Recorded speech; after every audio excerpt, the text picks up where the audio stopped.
Pride and Prejudice Chapter 2. Mr. Bennet was among the earliest of those who waited on Mr. Bingley. He had always intended to visit him, though to the last always assuring his wife that he should not go. Until the evening after the visit was paid she had no knowledge of it. It was then disclosed in the following manner. Observing his second daughter employed in trimming a hat, he suddenly addressed her with, "I hope Mr. Bingley will like it, Lizzie."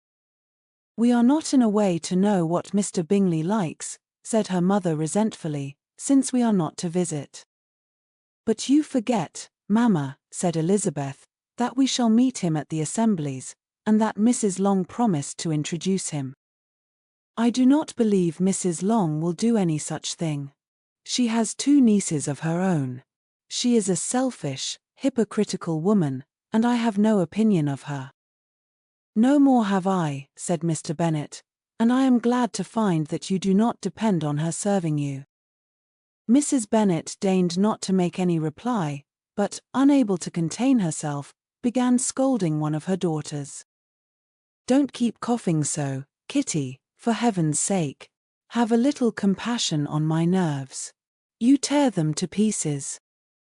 "Kitty has no discretion in her coughs," said her father, "she times them ill." "I do not cough for my own amusement," replied Kitty fretfully. "When is your next ball to be, Lizzie?" "Tomorrow fortnight." "Aye, so it is," cried her mother, "and Mrs. Long does not come back till the day before, so it will be impossible for her to introduce him, for she will not know him herself." "Then, my dear, you may have the advantage of your friend, and introduce Mr. Bingley to her." "Impossible, Mr. Bennet, impossible, when I am not acquainted with him myself. How can you be so teasing?" "I honor your circumspection. A fortnight's acquaintance is certainly very little. One cannot know what a man really is by the end of a fortnight. But if we do not venture somebody else will, and after all, Mrs. Long and her daughters must stand their chance, and, therefore, as she will think it an act of kindness, if you decline the office, I will take it on myself." The girls stared at their father. Mrs. Bennet said only, "Nonsense, nonsense." "What can be the meaning of that emphatic exclamation?" cried he. "Do you consider the forms of introduction, and the stress that is laid on them, as nonsense? I cannot quite agree with you there. What say you, Mary?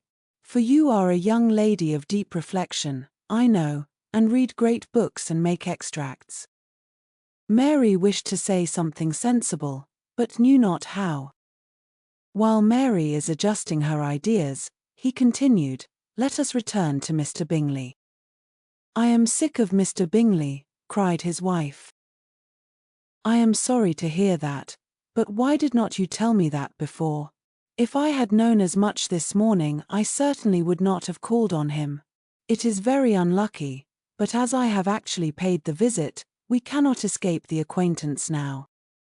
The astonishment of the ladies was just what he wished, that of Mrs. Bennet perhaps surpassing the rest, though, when the first tumult of joy was over, she began to declare that it was what she had expected all the while.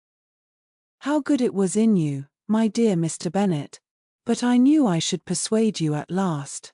I was sure you loved your girls too well to neglect such an acquaintance. Well, how pleased I am!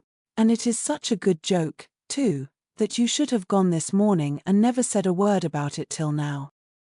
"Now, Kitty, you may cough as much as you choose," said Mr. Bennet, and, as he spoke, he left the room, fatigued with the raptures of his wife.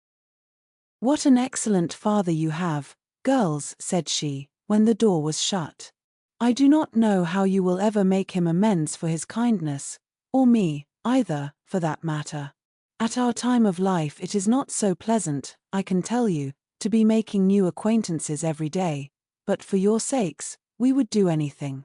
Lydia, my love, though you are the youngest, I dare say Mr. Bingley will dance with you at the next ball." "Oh," said Lydia stoutly, "I am not afraid, for though I am the youngest, I'm the tallest." The rest of the evening was spent in conjecturing how soon he would return Mr. Bennet's visit, and determining when they should ask him to dinner.